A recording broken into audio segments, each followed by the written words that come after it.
सबसे पहले चैनल को सब्सक्राइब करें। नमस्कार दोस्तों, मैं विक्रम सिंह चारण, मेरे यूट्यूब चैनल साइंस गुरु विक्रम चारण में आप सबका स्वागत है। और आपका सहयोग भी अच्छा मिल रहा है, ऐसे आप सहयोग बनाए रखें। आज मैं जनरल साइंस सामान्य विज्ञान जो सामान्यतः मैं पढ़ाता हूँ ना, तो जनरल साइंस सामान्य विज्ञान पर मैं बात करने वाला हूँ। क्या है क्या नहीं, कैसे अपन जनरल साइंस को, जैसे पुलिस, रीट, पटवार, ठीक है, और RS प्री, यहाँ तक कि मैं जनरल साइंस क्लियर कराता हूँ। आप नो टेंशन रहे और आराम से पढ़े पुलिस, रीट, पटवार और RS प्री वाले, है ना। तो सामान्य विज्ञान पढ़ने से पहले, विज्ञान हमेशा सत्य होता है, मतलब जो सत्य के बारे में जो कहा गया वही विज्ञान है। जो चीज़ सत्य होगी वही विज्ञान, मतलब वी यानी अच्छा, सु अच्छा ज्ञान, है ना, वी शुद्ध ज्ञान, वही विज्ञान है, ध्यान रखना। तो अपन जनरल साइंस पढ़ते हैं विज्ञान, तो विज्ञान पढ़ते समय अपन ध्यान रखते हैं विज्ञान की कुछ शाखाएं। तो विज्ञान की 3 शाखाएं हैं मुख्यतः। विज्ञान की इतनी शाखाएं, 3 शाखाएं, ध्यान रखना। तो मैं चार्ट के माध्यम से आपको समझा रहा हूं। तो विज्ञान की मुख्यतः कितनी शाखा हुई? तो विज्ञान की मुख्यतः 3 शाखा हुई। पहली शाखा है जीव विज्ञान। कौन सी है? जीव विज्ञान, ठीक है। एक बार मैं नाम लिखूंगा फिर समझाऊंगा। दूसरी जो शाखा आती है वो शाखा आती है भौतिक विज्ञान। कौन सी? भौतिक विज्ञान, मतलब इंग्लिश में इसको बोलते हैं फिजिक्स, है ना, हिंदी में बोलेंगे भौतिक। और तीसरी जो शाखा आती है उसका नाम है रसायन विज्ञान। क्या नाम है? रसायन विज्ञान। रसायन यानी केमिस्ट्री, ठीक है। अब देखो जीव क्या है, पहले जीव की समझ। आप सामान्य पढ़ते हो कि साहब, आपने कहीं गए और घर में कहीं कोई कीड़ी है या मकोड़ा है, इसको आपने पैर के नीचे, अरे यार उसका जीव था बेचारा, तो आप ये सब सुनते हो। इसका मतलब जिसमें जीव है वही इसमें आ रहा है ना। तो अपन कहते हैं सजीव, सामान्यतः अपन क्या बोलते हैं? सजीव। तो जिसमें जीवन होगा वही किस में आएगा? जीव में। तो सुनो, ध्यान दो, पेड़ पौधे, मनुष्य और जंतु। मनुष्य में जीव है, अपन अंदर जीवन है, सजीव है, श्वसन कर रहे हैं, पाचन कर रहे हैं, उत्सर्जन। पेड़ पौधों में, जंतुओं में भी है, देख लो, आज पाचन कर रहे हो। पेड़ पौधे भी श्वसन कर रहे हैं, पाचन कर रहे हैं। एक क्वेश्चन आता है, पेड़ पौधों में श्वसन कौन सी, पेड़ पौधे श्वसन में कौन सी गैस ग्रहण करते हैं? और अधिकतर विद्यार्थी जो आर्ट्स के स्टूडेंट है, मैं साइंस के, देखो हो सकता है साइंस वाले भी गलत करते हैं, ठीक है ना, ऐसी बात नहीं है, लेकिन आर्ट्स के अधिकतर, क्योंकि उनको पढ़ाया वो गया, वो उनकी गलती नहीं है, उनको प्रकाश संश्लेषण पढ़ाया हो जाता है और वो CO2 राइट कर देते हैं, वो गलत हो जाता है। पेड़ पौधे भी श्वसन में ऑक्सीजन ग्रहण करते हैं, ध्यान रखना, है ना। लेकिन जीव विज्ञान में अब देखो, अपन जैसे खाना खा रहे हैं वैसे जंतु खा रहे हैं, लेकिन पौधे वैसे नहीं खा रहे। क्या है क्या? वो पौधे के साथ पौधनी बना रही है, रोटी सब्जी है, पौधनी उसको परोस रही है, साहब लो खाओ, ऐसा हुआ क्या? नहीं, पौधे स्वयं खाना बना लेते हैं। तो अपन स्वयं बना लेते हैं क्या? कि साहब सुबह धूप में गए और हाथ निकाला बाहर और धूप से हाथ गर्म किया और लो साहब भाग गए फुल, है ना। लेकिन पेड़ पौधे तो देख लो, प्रकाश आया, धूप आई और खुद प्रकाश संश्लेषण किया, भोजन बनाया, बस फुल, कोई टेंशन नहीं, उनको कोई बाजार जाने की जरूरत। अभी लॉकडाउन में सबसे आराम से कौन रह रहे हैं? पेड़ पौधे। वो कह रहे अब अपन को चिढ़ा रहे, लो देख लो, आ जाओ। क्यों? उनको कोई टेंशन ही नहीं है, वो तो धूप निकली, प्रकाश संश्लेषण हुआ, बस बात खत्म, है ना। तो जीव विज्ञान की भी 2 शाखाएं होती है। जीव विज्ञान की कितनी शाखाएं होती है? 2। जीव विज्ञान की पहली शाखा है जंतु विज्ञान। कौन सी? जंतु विज्ञान। कौन सी शाखा? जंतु विज्ञान। जंतु विज्ञान क्या है? तो सुनना, थोड़ा समझना है इसके बारे में। तो जंतु विज्ञान के बारे में अपन समझते हैं। तो जंतु विज्ञान, जैसे एनिमल, जंतु, है ना, और जंतु, अपन जंतु, मनुष्य अपन जंतु ही है, ध्यान रखना। ऐसे मत सोचना कि सर मनुष्य अलग है, मनुष्य अपन जंतु ही है, ठीक है। अपन दूसरे जंतुओं से अलग कैसे? अपन जंतु, मनुष्य जंतु दूसरे जंतुओं से अलग कैसे? क्योंकि अपन अपने दिमाग का यूज लेते हैं, दिमाग का उपयोग लेते हैं, इसलिए उन जंतुओं से। बाकी अपन जंतु ही, ध्यान रखना, है ना। अपन एनिमल में आते हैं, ध्यान, है ना। आप कहते सब डांडो, घर वाले भी कहते हैं क्या डांडा हो गया बड़े बड़े हैं, तो वो डांडा सही कह रहे। क्यों? क्योंकि अपन किस में आ रहे हैं? जंतुओं में आ रहे हैं, है ना। घर वाले गलत नहीं बोल रहे हैं, है ना, ध्यान रखना। जैसे एक मैं शब्द बता देता हूँ, जैसे आप बोलते हो, अपन बोलते हैं टाइम और गांव वाले बोलते हैं टेम, तो वो सही बोल रहे, गलत नहीं बोल रहे। देख लो भाई, टे के बाद क्या है? आ, फिर क्या? ई, फिर क्या है? मैं। आ ई मिलकर क्या बनेगा? ए तो बनेगा। संधि पढ़ते हो ना, ए आ ई और मिलकर क्या? ए बनता है। तो टेम, देख लो भाई, टेम। तो वो गलत नहीं बोलना, ध्यान रखना है ना इस प्रकार। तो कुछ बातें गलत नहीं है, सत्य होती है। तो जीव जंतुओं में अपन कौन है, अपन भी, और गाय है, भैंस है, बकरी है, ये सब किस में है, जंतुओं में। तो ये हुआ जंतु विज्ञान। दूसरी शाखा आती है इसकी वनस्पति विज्ञान। वनस्पति विज्ञान, वनस्पति विज्ञान क्या है तो सुनना। जैसे पेड़ पौधे जितने भी है ना, पादप है, पेड़ पौधे है, झाड़ियां, ये सब इसमें वनस्पति विज्ञान। तो नीम, खेजड़ी, ये सब किसमें, वनस्पति विज्ञान है। अब देखो मैंने ये चीज क्यों बताई, इनका एक नॉर्मल क्वेश्चन आता है, बाकी इनकी बुक के RS प्रेस तक नहीं पूछता, मेन में पूछता, बुक में बताता हूँ। इसकी जंतु विज्ञान में कौन दी थी, किसने दी थी, वो मैं बता दूंगा, ठीक है। जंतु विज्ञान, ये पटवार पुलिस और रीट और RS प्री में नॉर्मल क्वेश्चन आता था। जंतु विज्ञान का जनक, तो जंतु विज्ञान का जनक कौन है, अरस्तु। कौन है, अरस्तु। और वनस्पति विज्ञान का जनक, तो वनस्पति विज्ञान का जनक है थियोफ्रेस्टस। कौन है, थियोफ्रेस्टस। और थियोफ्रेस्टस के गुरु का क्या नाम, अरस्तु। क्या नाम है, अरस्तु। तो इनकी पुस्तक थी हिस्टोरिया एनिमिलिया। हिस्टोरिया लिखा देता हूं मैं वैसे, एनिमिलिया।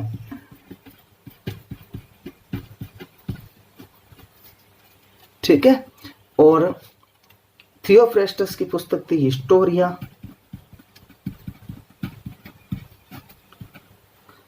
प्लांटेनम,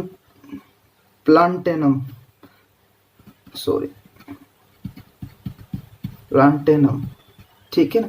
प्लांट मतलब पादप। तो इनसे, और इन्होंने देखो, अरस्तु ने 500 प्रकार के जंतु बताए, और वनस्पति विज्ञान में भी 500 प्रकार के क्या बताए गए हैं, पादप बताए गए। इस बुक में कह रहा हूँ, है ना, हिस्टोरिया प्लांटेनम में 500 प्रकार के पादप, और इसमें भी कितने, 500 प्रकार के जंतु। 500 प्रकार के जंतु और 500 प्रकार के पादप, ठीक है, इस प्रकार। तो जंतु विज्ञान के जनक कौन हुए, अरस्तु। वनस्पति विज्ञान के जनक कौन हुए, थियोफ्रेस्टस। वनस्पति हम सब समझ गए होंगे, कोई टेंशन नहीं है ना वनस्पति में।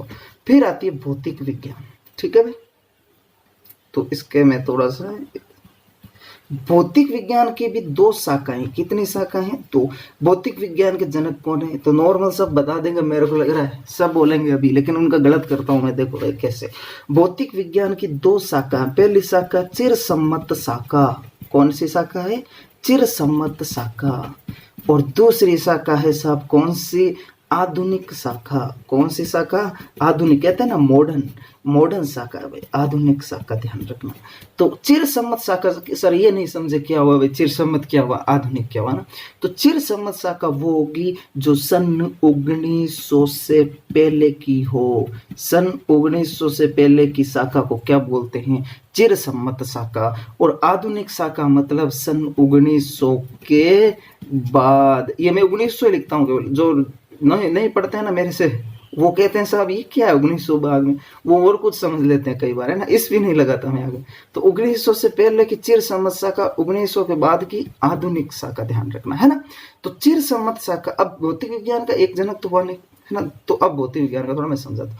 तो भौतिक विज्ञान की चिरसम्मत शाखा का जनक कौन है, तो आता है न्यूटन। कौन आता है, न्यूटन। और न्यूटन सुपरस्टार था ना फिजिक्स का, न्यूटन ने सारी फिजिक्स बना दी, है ना। और न्यूटन जल्दी मृत्यु हो गई थी, ध्यान रखना। तो न्यूटन ने गुरुत्वाकर्षण बल के कारण सुपरस्टार बना था। गुरुत्वाकर्षण मतलब जो नीचे की ओर खींचता बल है ना, उसको बोलते हैं पृथ्वी पर गुरुत्वाकर्षण बल। उसकी खोज किसने की थी, न्यूटन ने। उसके कारण न्यूटन क्या बन गया, फिजिक्स का सुपरस्टार बन गया, ध्यान रखना, है ना। अब थोड़ा समझना, 1 मिनट में एक चीज समझाता हूँ आपको। क्या न्यूटन रात को वो आप एक पाठ पढ़ते हो कि स्वयं गिरी, न्यूटन ने गुरुत्वाकर्षण बल दे दिया, क्या न्यूटन ने ऐसा दे दिया क्या, है ऐसे? तो फिर मेरे कल सपना आया रात को, सुबह में आके नियम दे दिया, यही हुआ, फिर यही बात। अरे कुछ नहीं, न्यूटन 13 साल की उम्र में, कितनी साल, 13 साल की उम्र में न्यूटन प्रयोग करने लग गया था। कितने साल में, 13 साल में, ध्यान रखना। 13 साल में अपने स्कूल में न्यूटन गुरुत्वाकर्षण बल पर प्रयोग करने लग गया था। आइडिया आ गया था उससे स्वयं से, लेकिन प्रयोग करना स्टार्ट किया था उसने, और उसको 22 साल की उम्र में सफलता मिली थी। तो देख लो कितने साल हुए साहब, 9 साल बाद सफलता मिली। तो ऐसे ही नहीं मिली कि ऐसा स्वयं गिरी नियम दे दिया, नहीं, कभी भी नहीं, कोई नहीं मानेगा, ठीक है। और दूसरा आता है आधुनिक शाखा, और आधुनिक शाखा के जो जनक है उनका नाम है आइंस्टीन। क्या नाम है, आइंस्टीन। और आइंस्टीन आप सब जानते हो, आइंस्टीन का IQ सबसे तेज था। मतलब आइंस्टीन जो अपन जैसे दिमाग का 1% यूज ले रहे हैं, आइंस्टीन 10% यूज लेता था दिमाग का। और सबसे ज्यादा आईक्यू किसका था? आइंस्टीन का। तो सुनना, ध्यान देना एक मिनट, क्या था आइंस्टीन? आइंस्टीन 5वीं क्लास में पढ़ता था तो आइंस्टीन को क्या हुआ, कोई कारणवश घर पे काम हो गया, काम होने से वो घर पे काम करता रहा और जिससे स्कूल की पढ़ाई नहीं कर पाया। कोई शादी, जैसे अपने शादी आ गई तो अपन तो शादी की तरफ दौड़ेंगे, स्कूल बाढ़ में गई गए हैं, बाद में देख लेंगे, ये तो जलनी है जिंदगी भर। वैसे आइंस्टीन ने किया।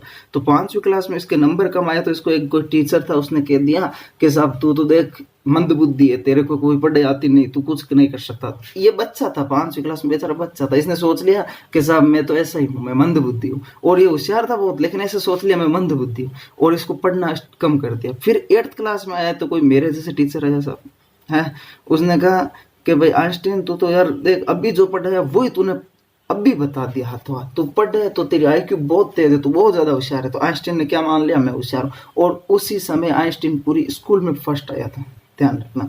तो इसलिए कहते हैं आइंस्टीन का जो आईक्यू था सबसे तेज था। और आइंस्टीन किसके कारण सुपरस्टार बना? तो E बराबर mc², एक फॉर्मूला दिया था। E मतलब ऊर्जा। आइंस्टीन कह रहे अरे आप जहाँ पे जा रहे हो ऊर्जा है, उस ऊर्जा का उपयोग लो ना।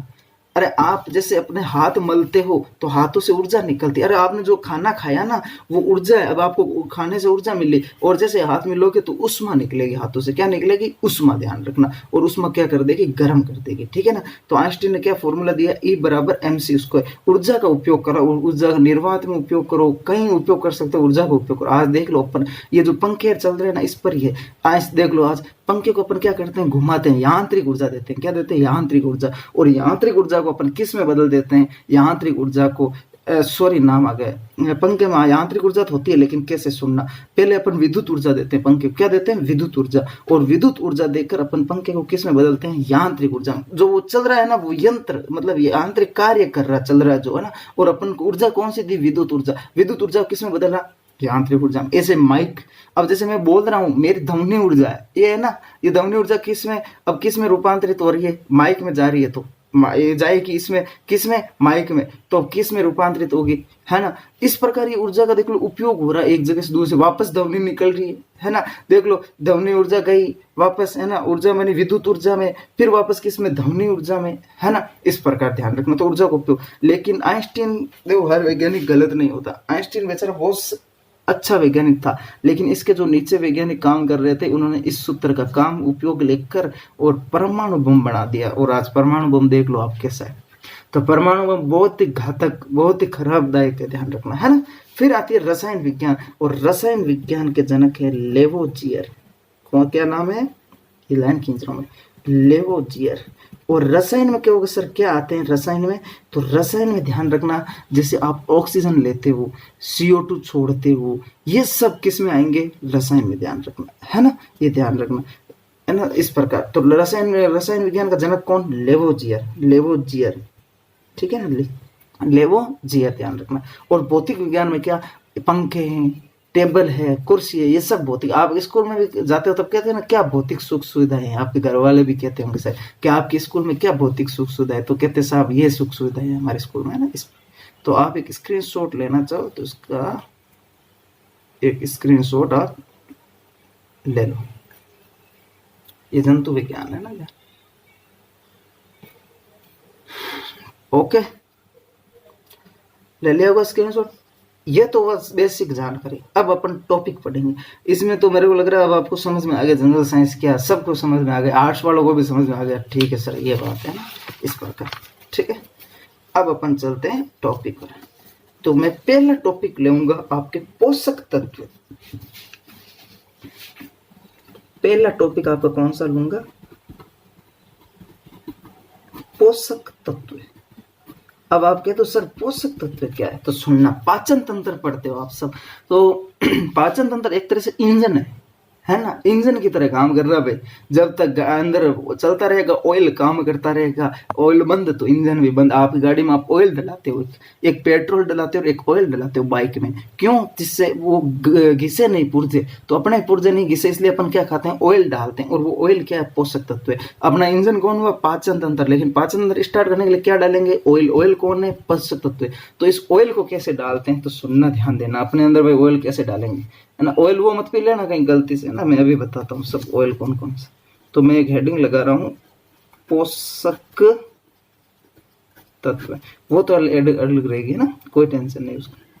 तो पोषक तत्वों को मैं 2 भागों में बांटूंगा। कितने भागों में बांटूंगा? 2 भागों। मतलब ऑयल भी अलग अलग लेते हैं। अब आप कहोगे सर ये पोषक तत्व पोषण, मतलब आज जो अपन ऊर्जा ले रहे हैं ना, ये भोजन से मिल रही है। आप देखना, ऊर्जा है तब तक काम करते रहोगे आप। जैसे आप खाना खाओगे ऊर्जा मिल जाएगी, शाम को भूख लगेगी, ऐसा लगेगा यार अब तो बेहोश हो रहे हैं, अब तो यार खाना खाना ही पड़ेगा, है ना। जब कम टाइम पर काम करने आते हैं सुबह व्यक्ति, तो सुबह ऐसा काम करते हैं कि ऐसा लगेगा आज ही घर खड़े कर देंगे, लेकिन 10-11 बजे इतने धीरे धीरे हो जाते, क्यों? ऊर्जा की कमी हो गई उनमें। अब उनको क्या खाना पड़ेगा? खाना खाना पड़ेगा, ध्यान रखना, है ना। तो पोषक तत्व वैसे ही पोषण, अपन ऑयल लेते हैं पोषण। तो आप कहीं शादी में गए, बढ़िया बढ़िया से एक थाली देखी, आज तो सुबह भूखा, है ना, ध्यान पड़ गया श्याम रखानो है साहब ब्याह में, तो सुबह की नहीं खवड़ा के अब बचीड़ बोला हमारे, ठीक है। तो अपन क्या थाली ले साहब, थाली में बढ़िया 2 कटोरी ले, दिखाओ ने ले, बाकी तो ये गुजे सब। तो थाली में एक में अपन ने ली क्या? सब्जी, एक में क्या ली? दाल, ठीक है, और एक क्या ली अपन? रोटी। क्या ली? रोटी। और इधर लिया साहब हलवा, बढ़िया, ठीक है। अब थोड़ा सुनना, ये जो सब्जी है इसमें क्या है, क्या क्या खा रहे हैं अपन, देखना। जो आपने दाल ली उसमें प्रोटीन है, दाल में क्या है? प्रोटीन, ठीक है, जो दाल खा रहे हो उसमें। आपने जो सब्जी ली उसमें विटामिन है, क्या है? विटामिन, ठीक है। और क्या है? खनिज लवण, क्या है? खनिज लवण, ठीक है ना, विटामिन खनिज लवण। और जो रोटी ली उसमें क्या है? कार्बोहाइड्रेट, क्या है? कार्बोहाइड्रेट, ठीक है। और देखो रोटी के ऊपर बढ़िया ब्याह में घी है तो घी बढ़िया चौपड़ देगा भाई, है ना। तो जो घी है वो क्या है? वसा, क्या है? वसा, ठीक है। और बढ़िया हलवा लिया, इसमें क्या है? कार्बोहाइड्रेट। कैसे? जैसे आपने आटे का बनाया तो कार्बोहाइड्रेट है, और उसमें जो चीनी होती है, तो चीनी आप कह दो सर हाँ बाकी सब तो हम जानते हैं, वैसे चीनी किस में आती है? चीनी कार्बोहाइड्रेट में आएगी। किस में आएगी? चीनी कार्बोहाइड्रेट। मतलब जो मीठा होगा ना वो किस में आएगा? कार्बोहाइड्रेट में आएगा, ध्यान रखना। चीनी किस में आती है? कार्बोहाइड्रेट में, है ना। इस प्रकार आप भोजन करते हो। और देखो सब्जी में भी पानी है, दाल में भी पानी है, और आप पानी की गिलास लेते हो उसमें पानी। तो ये सारे पोषक तत्व है आपके, ध्यान। लेकिन अब मैं इन पोषक तत्वों को अब समझ में आ गया ना। देखो दाल क्या है? प्रोटीन। सब्जी क्या है? विटामिन खनिज लवण। रोटी क्या है? कार्बोहाइड्रेट। रोटी के ऊपर जो लगाया वो क्या है? वसा, ठीक है। और ये जो हलवा लिया इसमें क्या है? कार्बोहाइड्रेट। इसमें जो चीनी है वो क्या है? कार्बोहाइड्रेट। हलवा दाल का बनाया तो आटे का बनाया तो कार्बोहाइड्रेट, दाल का बनाया तो हलवा किसका होगा? प्रोटीन का, लेकिन कार्बोहाइड्रेट भी रहेगा, क्यों? चीनी मिलानी पड़ेगी। अब देखो पोषक तत्व एक होता है, अपन देखते हो पढ़ते हैं व्रत मात्रिक। क्या पढ़ते हैं? व्रत मात्रिक। व्रत मात्रिक या व्रत का दूसरा नाम होता है स्थूल मात्रिक, ठीक है। व्रत मात्रिक या स्थूल व्रत यानी बहुत ज्यादा, एक होता है बहुत अधिक मात्रा में आपको चाहिए, और एक होता है क्या? दूसरा होता है सूक्ष्म। क्या होता है? सूक्ष्म या लघु मात्रिक। सूक्ष्म या लघु मात्रिक, ठीक है भाई, ध्यान रखना इस पर। तो एक होता है व्रत मात्रिक, एक होता है सूक्ष्म या लघु मात्रिक। व्रत यानी अधिक मात्रा में चाहिए, सूक्ष्म यानी कम मात्रा में चाहिए। सूक्ष्म लघु यानी कम, ठीक है। अब अधिक मात्रा में अपन क्या क्या खाते हैं? तो कार्बोहाइड्रेट। क्या खाते हैं? कार्बोहाइड्रेट। कार्बोहाइड्रेट, अब देखो रोटी, आप जैसे कोई खाना खाते हो तो उसमें देखना आप रोटियां 10 चेप जाते हो साहब, हैं, एक कटोरी में 10 रोटी टेक गए साहब, हैं, 10 रोटी बचीड़ बोला दिए, है ना। तो ये ध्यान रखना। तो कार्बोहाइड्रेट आप सर्वाधिक खाओगे व्रत मात्रा में। फिर आप क्या खाते हो? प्रोटीन। क्या खाते हो? प्रोटीन। अब देखो कोई भी आपके दाल बनी, दाल में बढ़िया रोटी चूर खाओ साहब, हैं, तो उसके बाद क्या? प्रोटीन खाए। और सबसे लास्ट में कम, इसमें ये तो व्रत मात्रिक में, इनमें बता रहा हूं वसा। अब देखना आप घी कम खाओगे उन तीनों की तुलना में। अगर आप रोटी ले लो, दाल सब्जी ले लो, क्या आपने सब्जी जितनी एक कटोरी ली, एक कटोरी घी लोगे? कि उसमें कभी नहीं लोगे, 2-4 चम्मच, है ना। तो ये तो होते हैं व्रत मात्रिक, और दूसरे होते हैं सूक्ष्म मात्रिक। तो सूक्ष्म मात्रिक कौन कौन से है? तो सुनना, ध्यान देना। जल, आप कहोगे सर जल, है ना, अरे जल आता इसमें, ठीक है ना। जल से ऊर्जा नहीं मिलती, ध्यान रखना। आप है ना जैसे भूखे हो तो जल से कभी काम नहीं चला सकते। हाँ, जल आपके शरीर में जो भी ताप है उसको नियंत्रण करेगा, जो भी क्रियाएं, मिक्सी में डूजो पानी डालेगा सब मिक्सी बढ़िया चले, है ना। तो अपन भी खाना खाते हैं, जल पीना भी आवश्यक, कहीं डूजा नहीं आ जाए, है ना, फंसे नहीं, ऐसे नहीं खा लिया सुबह निकला ही नहीं साहब, है ना। तो जल ताप नियंत्रण में शरीर की जितनी भी क्रियाएं हो रही है उनमें कौन उपयोग कर रहा है? जल। लेकिन ऊर्जा कभी नहीं देगा। आप भूखे हो लेकिन आप जल से कभी भी अपनी भूख नहीं मिटा सकते, ध्यान रखना, है ना, कभी भी नहीं मिटा सकते, ठीक है। दूसरा क्या आता है? खड़। खड़ खाओ, कि साहब खल में तो उनका गाय भैंसे खाते, लेकिन खल आप भी खाते हो मैं कह रहा हूँ। और वो खल क्या है तो सुनना। खल मतलब खनिज लवण, खनिज लवण। और खनिज लवण कौन कौन से हैं तो सोडियम, पोटेशियम, आयरन। देखो एन को बोलते हैं सोडियम, क्या बोलते हैं सोडियम। के को बोलते हैं ये के, इस के को बोलते हैं पोटेशियम, क्या बोलते हैं पोटेशियम। और एफ को बोलते हैं आयरन, क्या बोलते हैं आयरन। ठीक है, ये तीनों चीजें आप, और भी है कैल्शियम होगा और, लेकिन वो मैं आगे लिखूंगा, एक बार आइडिया हो गया आप। तो ये खनिज लवण भी आप खाते हो, भोजन कम खाते हो। देखो जल आप कहते हो कि साहब जल तो घणो ही भी कम किया, सूक्ष्म मात्रा क्यों, अपने ऊर्जा में उपयोग नहीं आ रहा, ऊर्जा नहीं दे रहा अपन को, वाकित क्रिया कर रहा, ऊर्जा अपन ऊर्जा के आधार पर बढ़ रही है जो व्रत मात्रा, ऊर्जा के आधार पर, किसके आधार पर, ऊर्जा, कम ऊर्जा दे रहा है, अपन को ध्यान रखना है ना। फिर अपन लास्ट आता है कौन, विटामिन। कौन आता है विटामिन। आप विटामिन अधिक नहीं खाते, जैसे आपको सब्जी में विटामिन मिला या कुछ मिला, बहुत कम होता है सब्जी और विटामिन। तो विटामिन अपन सूक्ष्म मात्रा में खाते हैं, vitamin A B C D E, है ना, ये आगे मैं पढ़ाऊंगा के, तो विटामिन आएंगे तब ये सारे। तो ये सूक्ष्म मात्रिक और ये व्रत मात्रिक। अब देखो थोड़ा सा, एक होते हैं कार्बनिक, एक होते हैं कार्बनिक। तो कार्बनिक कौन कौन से हैं इनमें से, जिनमें कार्बन की मात्रा हो, तो कार्बनिक इनमें है कार्बोहाइड्रेट, कार्बोहाइड्रेट, प्रोटीन, वसा और विटामिन। ये सब कौन से हैं कार्बनिक। देखो ये तीन तो लेने ही, एक विटामिन और ले लेना। तो ये कौन हुए कार्बनिक। अब एक आता है एक कार्बनिक, जिनमें कार्बन की मात्रा नहीं होती। तो एक कार्बनिक में कौन बच गए, दो ही तो बचे, जल और खल।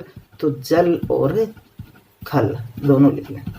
ठीक है, अब आप एक काम करो, आप एक स्क्रीनशॉट ले लो अच्छा से,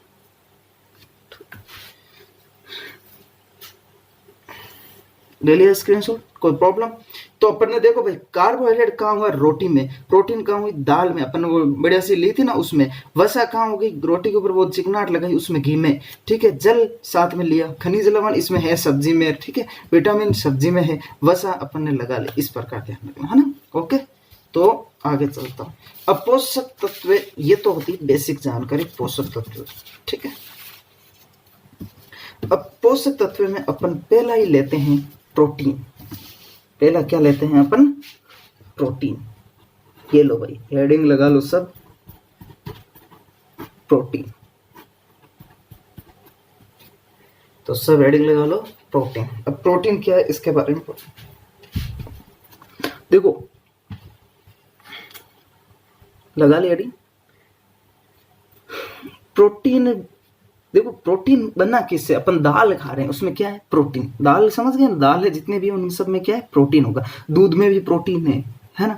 अरे प्रोटीन बहुत आवश्यक है, अब मैं आगे बताऊंगा जैसे जैसे पढ़ाऊंगा ना ये। तो पहले मैं बेसिक जानकारी बता रहा हूँ आपको, दाल में क्या है प्रोटीन, अपन खा रहे हैं उसमें, है ना। अपने शरीर में भी प्रोटीन, हर जंतु में प्रोटीन होता है, ध्यान रखना है ना, इस प्रकार। तो पहले अपन प्रोटीन के बारे में थोड़ा सा जानते हैं। दाल में प्रोटीन तो है कि सर ये तो पता है प्रोटीन है, लेकिन ये बनती कैसे, कैसे इसका निर्माण होता है। तो प्रोटीन का निर्माण होता है कार्बन, हाइड्रोजन, ऑक्सीजन, नाइट्रोजन, वे कुछ मात्रा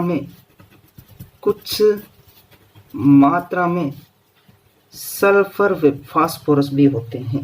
इसमें आवश्यक तत्व, आप ऐसा लिखना चाहो तो पूरी लाइन लिखना, इसमें आवश्यक तत्व, और ये आपको लाइन यहाँ जोड़नी। इसमें आवश्यक तत्व कार्बन, हाइड्रोजन, ऑक्सीजन, नाइट्रोजन, वे कुछ मात्रा में सल्फर। देखो सी को बोलते हैं कार्बन, क्या बोलते हैं भाई, आर्ट्स वाले ध्यान देना, कार्बन। एच को बोलते हैं हाइड्रोजन, क्या बोलते हैं हाइड्रोजन। ओ को बोलते हैं ऑक्सीजन, क्या बोलते हैं ऑक्सीजन। एन को बोलते हैं नाइट्रोजन, एन को बोलते हैं नाइट्रोजन। एस को बोलते हैं सल्फर, क्या बोलते हैं सल्फर। पी को बोलते हैं फास्फोरस, क्या बोलते हैं फास्फोरस। ठीक है भाई, इस प्रकार ध्यान रखना। तो carbon, hydrogen, oxygen, nitrogen, sulphur, phosphorus, ये सब इस प्रोटीन में होंगे, है ना। ये अधिक मात्रा में होते हैं और ये कुछ मात्रा में, ठीक है ना, कम मात्रा में। तो इसमें आवश्यक तत्व कार्बन, हाइड्रोजन, ऑक्सीजन, नाइट्रोजन, वे कुछ मात्रा में सल्फर व फास्फोरस ठीक है, इस प्रकार ध्यान रखना है ना। तो इसमें कोई प्रॉब्लम आपको, कार्बन तत्व एक तत्व होते हैं, ये सारे तत्व है ना, ये सब इसके अंदर जुड़े रहते हैं, ऐसे बॉन्ड बनाए रहते हैं भाई, जैसे सी से सी जुड़ गया, इस प्रकार से जुड़े रहते हैं है ना, ये सब इसमें होंगे।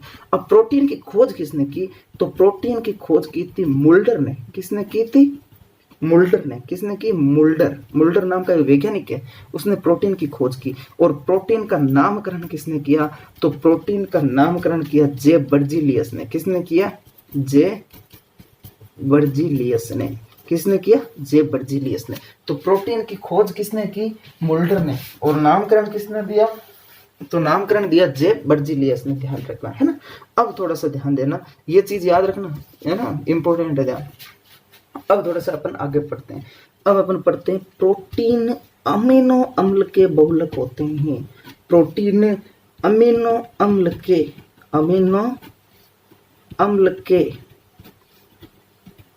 बहुलक होते हैं। प्रोटीन अमीनो अम्ल के बहुलक होते हैं। किसके बहुलक होते हैं, अमीनो अम्ल के। तो सुनना सब ध्यान देना, प्रोटीन अमीनो अम्ल के बहुलक होते हैं। किसके बहुलक होते हैं, अमीनो। अब आप कह दो सर अमीनो अम्ल कैसे, तो सुनना, आपने जैसे दाल खाई, वो क्या खाई, प्रोटीन। ऐसे नहीं कि दाल जाते ही साफ पाचन हो गई, नहीं, दाल पहले किस में टूटती है, अमीनो अम्ल में टूटेगी। अमीनो अम्ल से टूटती है पॉलीपेप्टाइड बंध में। किस में टूटती है, पॉलीपेप्टाइड बंध। और पॉलीपेप्टाइड बंध टूटता है पेप्टाइड बंध में। किस में टूटता है, पेप्टाइड बंध। आप आर्ट्स वालों और साइंस वालों ध्यान रखना, ये बंध है ना, पहले पॉली यानी अधिक पेप्टाइड बंध, और पेप्टाइड मतलब एक पेप्टाइड, और टूटकर फिर किसका पाचन कर देते हैं, प्रोटीन का पाचन। इस प्रकार प्रोटीन पाचन होता है। तो अमीनो अम्ल में टूटना जरूरी है, अगर अमीनो अम्ल नहीं टूटा ना तो पाचन नहीं होगा। इसमें पहुंचेगा कब, जब अमीनो अम्ल टूटेगा। इसलिए अमीनो अम्ल का क्या है, प्रोटीन बहुलक है, ठीक है, ध्यान रखना।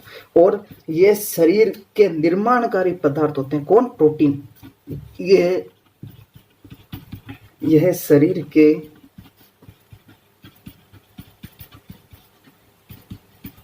निर्माणकारी पदार्थ होते हैं। निर्माणकारी पदार्थ होते हैं, ध्यान रखना। निर्माणकारी कैसे, जैसे आज आपका शरीर का निर्माण हो रहा ना, उसमें आवश्यक कौन है, प्रोटीन। कौन आवश्यक है, प्रोटीन। अब आप कह दो कैसे सर, देखो जैसे भी आपका शरीर का निर्माण, आज देख लो नखून में प्रोटीन, बालों में प्रोटीन, हाथों में प्रोटीन, ठीक है, हड्डियों में प्रोटीन, ठीक है, आज आपके हर जगह प्रोटीन है, मतलब आपके शरीर में हर जगह प्रोटीन। इसका मतलब आपके शरीर का जो निर्माण हो रहा, प्रोटीन आवश्यक है या नहीं है। क्या प्रोटीन के बिना, आज प्रोटीन कमी होती है आपकी, कुछ ना कुछ गड़बड़ होती है ना, तो प्रोटीन बहुत जरूरी है, प्रोटीन बहुत आवश्यक है, ध्यान रखना है ना, इस प्रकार। तो प्रोटीन आपके हर जगह, बाल की वृद्धि के लिए प्रोटीन चाहिए, नाखून में आज प्रोटीन, खुर में आज प्रोटीन, सींग में आज प्रोटीन, है ना, चमड़ी में आज, स्किन में आज, त्वचा में प्रोटीन, हड्डी में प्रोटीन, रक्त में प्रोटीन। तो प्रोटीन निर्माण, तो आपके शरीर में कोई भी निर्माण हो रहा है किसके कारण हो रहा है, इस प्रोटीन के कारण। इसलिए इसको क्या बोलते हैं, निर्माणकारी पदार्थ। फिर आगे देखना, ये शरीर के संरचनात्मक घटक होते हैं। यह शरीर के संरचनात्मक घटक होते हैं। यह शरीर के संरचनात्मक घटक होते हैं। शरीर के संरचनात्मक घटक कैसे, तो आपकी शरीर की जो भी संरचना बन रही है ना, उसमें प्रोटीन आवश्यक है। अब कैसे, देखो आप शेप देते हो, कैसे शेप, कैसे शेप कैसे, तो सुनना, जैसे जिम जाते हैं, तो जिम जाते समय क्या करते हैं, अपने शरीर को कुछ शेप देते हैं, आकृति देते हैं। क्या बॉडी बनानी है, बढ़िया बाइसेप बनाने, हाथों के बाइसेप, सिक्स पैक, तो वो जो शरीर, तो उनको वो जो होता है ना जिम वाला, वो प्रोटीन का एक डब्बा देता है बड़ा सा, कि ये ले जाओ भाई इसको पीना। तो वो प्रोटीन का जो डब्बा दे रहा है, क्यों दे रहा है, क्योंकि प्रोटीन है आपके शरीर की क्या बनाएगी, संरचना बनाएगा, मतलब नए ऊतक बनाएगा, और आपको क्या देगा, एक शेप देगा। प्रोटीन से आपकी कोशिकाओं में वृद्धि होगी, जिससे नए ऊतक बनेंगे और आपको नई शेप बनेगा। प्रोटीन शरीर में क्या होगी, वृद्धि होगी, और वृद्धि होगी तो एक संरचना, आपके शरीर में एक संरचना देने में प्रोटीन का क्या है, अहम योगदान। और दूसरा, इस प्रोटीन की स्वयं की भी क्या है, संरचना, ध्यान रखना है ना, इस प्रकार। अब देखना, यह प्रोटीन कौन है, प्रोटीन, यह टूटे फूटे अंगों की, टूटे फूटे अंगों की मरम्मत मतलब घाव भरने में सहायक, घाव भरने में सहायक। टूटे फूटे अंगों की मरम्मत करते हैं। अब देखो सुनना, थोड़ा सा ध्यान देना। आप कहीं टूट फूट गए, कैसे टूट फूट कैसे गए, तो सुनना ध्यान देना। कहीं चोट लग गई गलती से आपके, है ना, तो आपकी जो चोट लग जाती है तो आपको देखना ब्लेड से लग गया कट। अब वो घाव कौन भरती है? प्रोटीन। अब कह दो सर वो नहीं भरती है, प्लेटलेट्स होती है जो रक्त का थक्का जमा। अरे तो प्लेटलेट्स में एक प्रोटीन पाई जाती है जिसका नाम क्या है? फाइब्रिनोजन। क्या नाम है?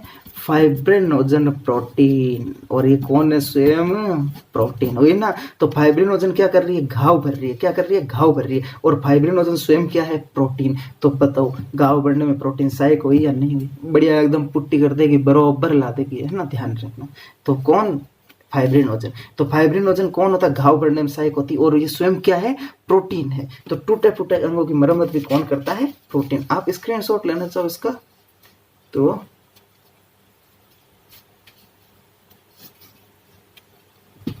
ये लो।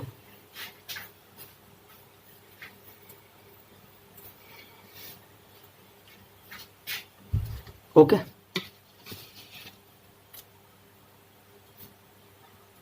चलो आगे चलते हैं। अब थोड़ा सा आगे ध्यान।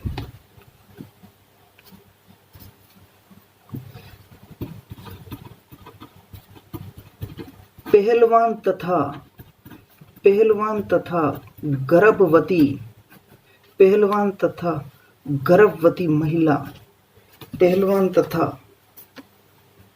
गर्भवती महिला पहलवान तथा गर्भवती महिला को अधिक प्रोटीन का सेवन करना चाहिए। अधिक प्रोटीन का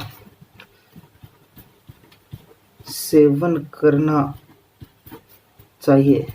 अब कह दो सर कैसे पहलवान?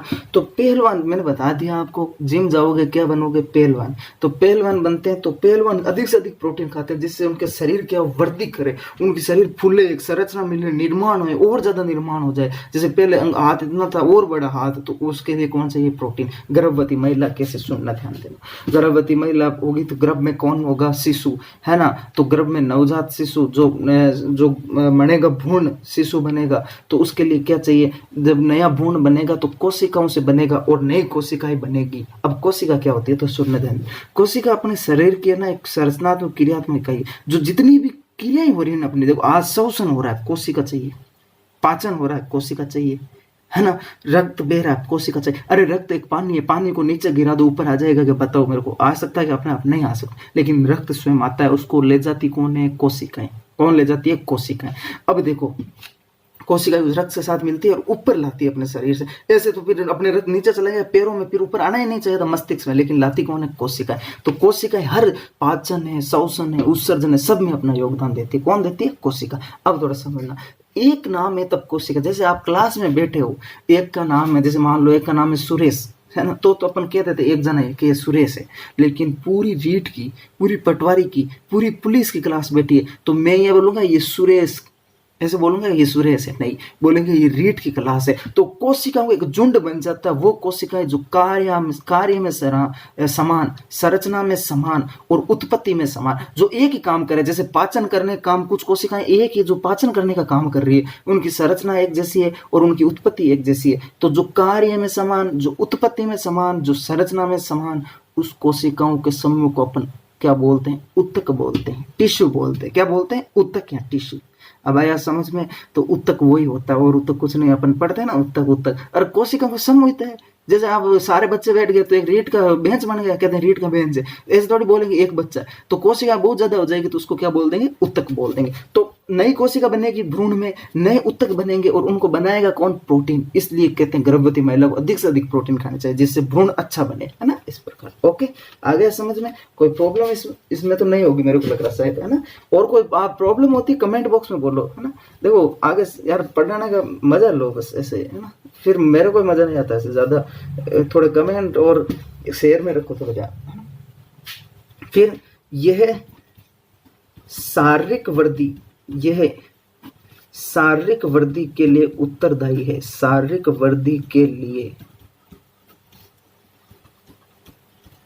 उत्तरदायी है, मतलब आपके शरीर में, यही बात हो गई, अब पहलवान बनेगा, पहले पतला सा था, अब शारीरिक वृद्धि में कैसे आप देखते हो खूब सारे दुबले पतले होते हैं बच्चे, तो उनको क्या प्रोटीन खिलाते हैं, दूध पिलाते हैं, दाल खिलाते हैं, किसको प्रोटीन खिलाओ, डॉक्टर भी कहता है डब्बा दे देता है, या फिर दूसरे कहते हैं सोयाबीन खाओ साहब, ये खाओ वो खाओ, है ना। तो आपको वो प्रोटीन और ये कुछ देते हैं आपको, ठीक है।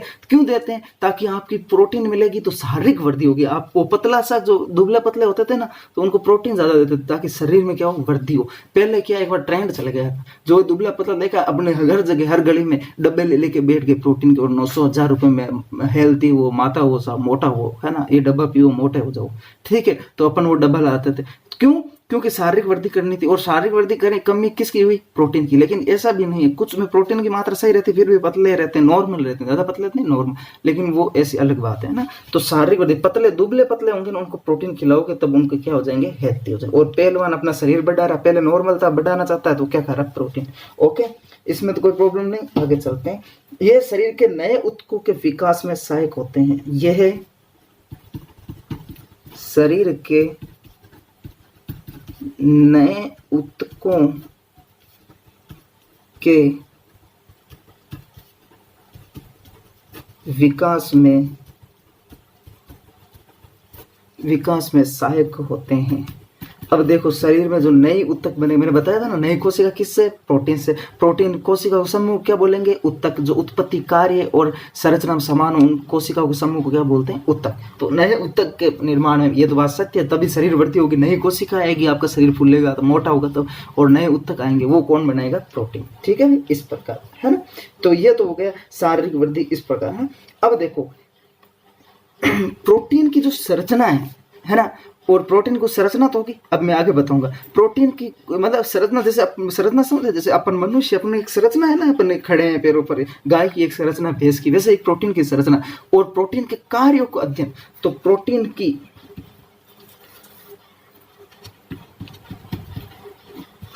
की संरचना वे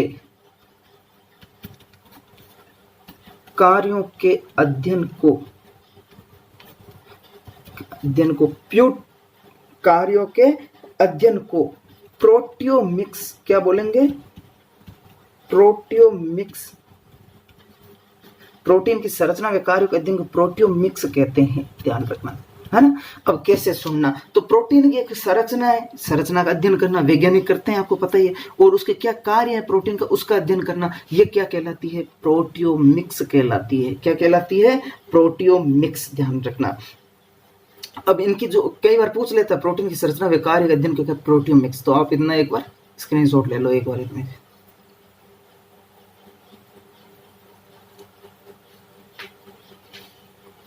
ठीक है। अब थोड़ा सा ध्यान देना, आगे देखो। वैसे चलो मैं आगे बता दूंगा इसका, है ना, मेरे को एक पेज थोड़ा सा चाहिए ज्यादा। अब देखना प्रोटीन, आपके घर में दाल पड़ी है, सादे में दाल बनाई आपने, दाल खूब बनती है सादे में, है ना, और बच जाती है, आपको पता है। क्या आप उस दाल को 2 दिन बाद खाते हो क्या? कभी नहीं खाते। आप क्या करते हो, गिरा देते हो उसको, कहने नहीं खानी। तो आपके जो जैविक पदार्थ कौन, जैसे प्रोटीन, जैविक पदार्थ कौन, प्रोटीन में सूक्ष्म जीवों के द्वारा। तो जैविक पदार्थ, मैं एक बार लाइन लिख देता हूँ ना, जैविक पदार्थ किसको बोलेंगे, प्रोटीन। मतलब प्रोटीन का या जैविक पदार्थ का सूक्ष्म जीवों, और ये सूक्ष्म जीव कौन है, जीवाणु, बैक्टीरिया और फफूंद मतलब कवक, जीवाणु, फफूंद आप जानते हो क्या? वो फफूंद नहीं, अपने नॉर्मल बोलते हैं बोलचाल, फफूंद दिए घाटे, है ना। तो फफूंद आप अचार खाते तो उसमें जाले जम जाते हैं, जाले में वो फफूंद कवक होते हैं। तो जीवाणु और फफूंद, तो जैविक पदार्थों का सूक्ष्म जीवों द्वारा विघटन मतलब उनके साथ क्रिया कर लेना, प्रोटीन को तोड़ना। विघटन मतलब प्रोटीन को तोड़ना, विघटन प्यूट्रीफैक्शन कहलाता है। क्या कहलाता है, प्यूट्रीफैक्शन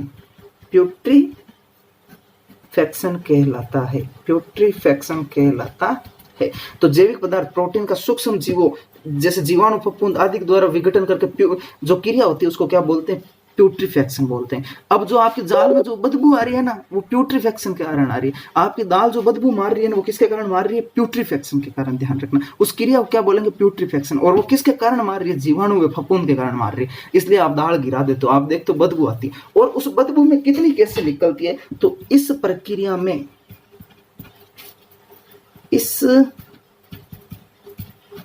इस प्रक्रिया में 3 गैसें निकलती है। 3 गैसें निकलती है। कितनी गैसें निकलती है? 3 गैसें। और वो 3 गैसें कौन कौन सी है? तो इस प्रक्रिया में कितनी गैसें निकली? 3 गैसें। तो पहली होती है CH4। CH4 को बोलते हैं मेथेन। क्या बोलते हैं? मेथेन। दूसरी गैस होती है NH3। NH3 कौन? अमोनिया। कौन है? अमोनिया। और तीसरी गैस कौन सी है? तो तीसरी गैस होती है H2S, हाइड्रोजन सल्फाइड। हाइड्रोजन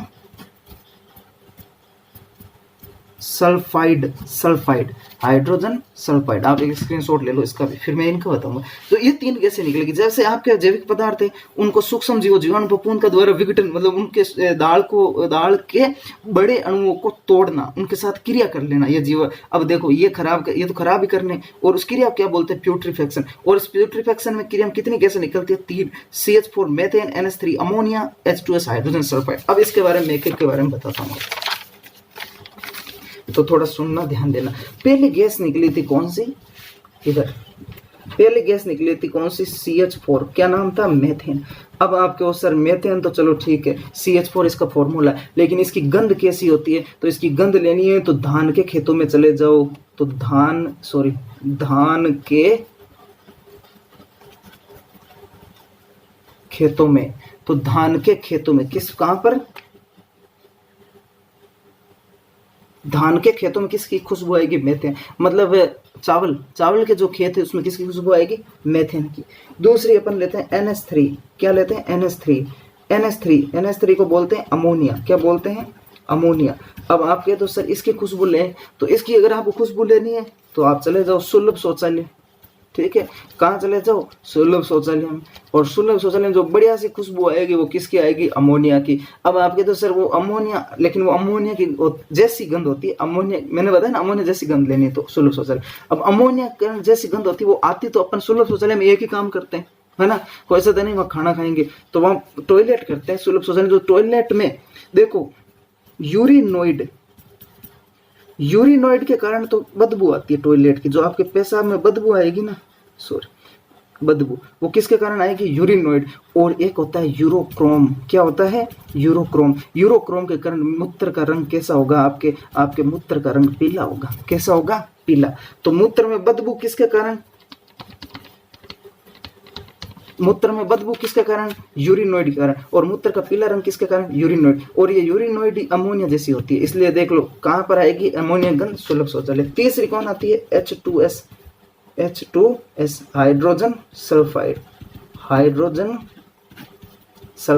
अब क्या दो सर इसकी बता दो खुशबू, तो इसकी खुशबू लेनी है तो सड़े अंडे देख लेना। सड़े अंडे की जो खुशबू आती है, सड़े अंडे जैसी गंध, सड़े अंडे की जो गंध आएगी वो हाइड्रोजन सल्फाइड की होगी। अब देखो थोड़ा सा सुनना, साइंस वालों ने तो प्रयोग किया हाइड्रोजन सल्फाइड का। आपने एक डब्बा लिया होगा ऐसा सब व्हाइट कलर का, इस प्रकार, उसमें एक नली लगी रहती, यहाँ पर पानी होता था, उस पानी ये पाइप डालते तो हाइड्रोजन सल्फाइड आती थी। पहले यहाँ पे आप पदार्थ डाल देते, फिर गैस बनती थी। लेकिन अगर कहीं वो लीक हो जाती तो ऐसी बदबू आती जैसे कोई बात लेटरिन जैसे बदबू आती है ना, उस प्रकार की बदबू आती थी। वो हाइड्रोजन सल्फाइड थी। साइंस वालों को पता है, और आर्ट्स वालों को मैंने ये प्रयोग करके ऐसा बताया, ऐसा था ये अंतर, व्हाइट कलर का होता था। ठीक है, ध्यान रखना। तो आप इसका भी स्क्रीनशॉट लेना चाहो, एक मिनट रुकना हो।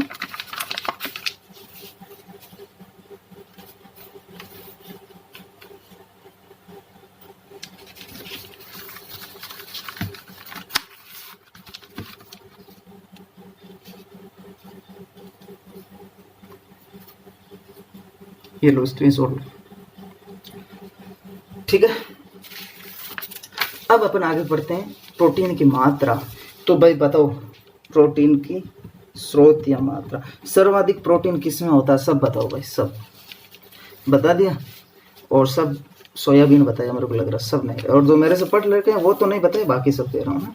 तो सबसे ज्यादा प्रोटीन सोयाबीन में नहीं होती, ध्यान रखना। सर्वाधिक प्रोटीन होती है स्पाइरुलिना नामक शैवाल में। ये एक क्या है, शैवाल। देखो मैं साइंस के साथ साथ जीके भी क्वेश्चन कराता हूँ, और ये जीके का एक क्वेश्चन आया था, स्पाइरुलिना शैवाल कहाँ पाया जाता है। तो स्पाइरुलिना शैवाल सांबर झील जानते हो, और सांबर झील कहाँ पर है, जयपुर में। कहाँ पर है, जयपुर में। तो स्पाइरुलिना शैवाल कहाँ पाया जाता है, एक शैवाल है, कहाँ, सांबर झील में पाया जाता है, और सांबर झील में भी कहाँ, जयपुर में। कहाँ पर, जयपुर में, ध्यान रखना, जयपुर में है सांबर झील। और स्पाइरुलिना शैवाल कहाँ पाया जाएगा, सांबर झील। और इसमें प्रोटीन की मात्रा होती है 65% सर्वाधिक।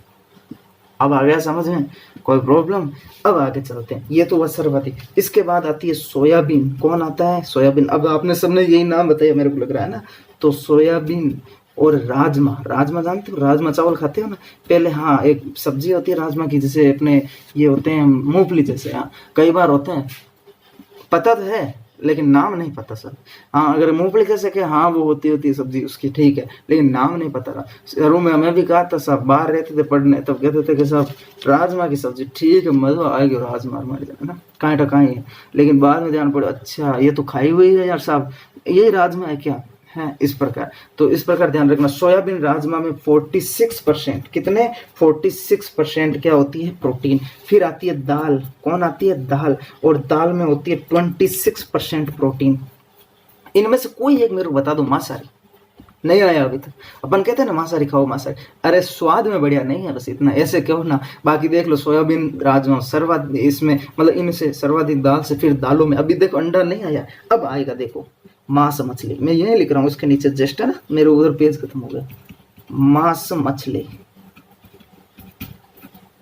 मांस मछली। मांस मछली में 22%, कितने, 22% क्या होती है, प्रोटीन। कितने परसेंट, 22% प्रोटीन। अब देखो, क्या दालों से ज्यादा है या कम, कम है ना, फिर भाई क्यों अपन दूसरे मांसाहारी में जाए, अपन अच्छी दाल खाएं ना, है ना। तो मांस मछली में कितने, 22%। फिर दूध, दूध पनीर, दूध पनीर, अंडा, दूध पनीर अंडा, चावल, इनमें भी प्रोटीन होती है, कितनी, 12%। लो सारा विवरण तैयार। तो दूध पनीर अंडा चावल में कितनी, 12% प्रोटीन। तो सर्वाधिक किसमें, स्पाइरुलिना शैवाल, एक शैवाल है। और शैवाल, आप कह दो सर शैवाल क्या होते हैं, ये बता दो थोड़ा। तो शैवाल मैं बताता हूँ। गर्मियों में मटिया देखिए, और मटिया अपने घर वाले नहीं, जो सार्वजनिक मटिया, तो उनमें एक काई कहते हो आप, काई, काई, नीली नीली काई, हरी हरी काई जमी रहती, वो शैवाल होते हैं। नदियों में, नदी होती है ना, गाँव में तालाब में देखो नीचे काई जमी रहती, वो शैवाल है। आ गया समझ में, सबको आ गया, आर्ट्स वालों को भी आ गया ना भाई। अब पता चल गया, वो मटकी में जो नीचे नीचे है ना, हरा हरा, वो शैवाल है। ध्यान। अब आप कहते हो सर शैवाल, शैवाल अपना भोजन खुद बनाता है, और आप इसको खा भी लो तो मांसाहारी नहीं होता है, ध्यान रखना इस पर। ओके, इसमें कोई प्रॉब्लम, तो ये स्क्रीनशॉट ले, ठीक है। अब थोड़ा सा एक ध्यान रखना, 1 ग्राम प्रोटीन से, 1 ग्राम प्रोटीन से 4 किलो कैलोरी, 4 किलो कैलोरी क्या मिलती है, ऊर्जा मिलती है। तो 1 ग्राम आप प्रोटीन खाओगे तो आपको 4 किलो कैलोरी ऊर्जा, फिक्स 4 याद रखना। 4.1 4.2 करते हैं कोई, अरे क्वेश्चन वो 4.2 देखा, एक आते हैं ना सत्य असत्य वाले, 4.2 आप उस पर राइट कर दो, गलत हो जाएगा। कितने, 4 किलो कैलोरी। 1 ग्राम प्रोटीन खाओगे तो आपको 4 किलो कैलोरी ऊर्जा मिल जाएगी, ठीक है। अब किलो कैलोरी क्या है, तो ये ऊर्जा का एक रूपांतरण, ऊर्जा को जैसे मापते हैं ना, किलो कैलोरी मापते हैं। जैसे कैसे, आप चिप्स खाते हो तो ऊपर देखना, उसके आप चिप्स खाते हो तो ऊपर लिखा रहता है किलो कैलोरी, ध्यान रखना। वो किलो कैलोरी क्या है, ऊर्जा है। आपको जैसे 2400 किलो कैलोरी ऊर्जा चाहिए, है ना, 2200 किलो कैलोरी ऊर्जा चाहिए, है ना, गांव में शहर में 2100 किलो कैलोरी ऊर्जा चाहिए, तो आपको ये सारा 1 किलो कैलोरी इनसे मिल रहा है, देख लो, इनसे मिल रहा है ना, इस प्रकार। ओके, तो अब इसके आगे अपन पढ़ेंगे रक्त के, जैसे अपने रक्त में भी प्रोटीन, एल्बुमिन, ग्लोबिमिन, है ना, अपने बालों में केराटिन प्रोटीन, बाल, नखुर, खुर, सींग, अपने हड्डियों में भी प्रोटीन, है ना, अपने चावल में भी प्रोटीन होती है। अभी देखो मैंने लिखा 12% ओराई, इसमें कौन, ओराइजिन। गेहूं में प्रोटीन, है ना, अपने गेहूं में प्रोटीन, ठीक है। इस प्रकार अपन सारी प्रोटीन पढ़ेंगे। कौन, अब ये तो पूरा, लेकिन कोई पूछ ले कि साहब बता गेहूं में कौन सी प्रोटीन है, तो ये सारी प्रोटीन मैं आपको बताऊंगा। लेकिन ये अपना फर्स्ट जो क्लास है वो आज मैं यहीं कंप्लीट करूंगा। सेकंड क्लास नेक्स्ट पार्ट में मैं आपको बताऊंगा, तो आप जरूर अपना सहयोग रखें, है ना। और कोई प्रॉब्लम है आपको, जैसे कि सर ये क्या हुआ, तो आप कमेंट बॉक्स में लिख सकते हो, है ना। ओके, तो आपका सबका धन्यवाद और चैनल को सब्सक्राइब करें ज़्यादा से ज़्यादा। धन्यवाद।